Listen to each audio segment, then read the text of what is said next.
તો જય માતાજી ડાયરા ને આજ તો ગામમાં પડી ગયો ધીમો ધીમો વરસાદ ને આપણે ઘરની બહાર નીકળી ગયા હતા પાછું ખંખોર્યું ખાઈ લીધું નાનું એવડું અને હવે આપણે આવી ગયા હતા આપણા બાપા સીતારામ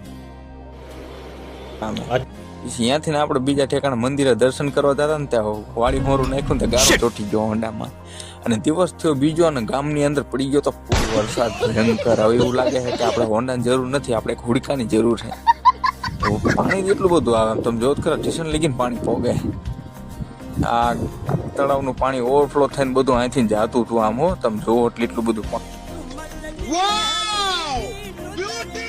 જતું હતું. અને આ અહીંયા કણે છે ને અમારા ગામનું હોસ્પિટલ બને છે સરકારી, તો સરકારી હોસ્પિટલ ડૂબી ગયું. પછી જો બધા નવરા બધા ભાઈબંધ બધા વહી ગયા દુકાને, આ દુકાને ભાઈબંધ બધા કરવા માંડ્યા મસ્તથી અમુક કે મારે ઊંઘ આવે.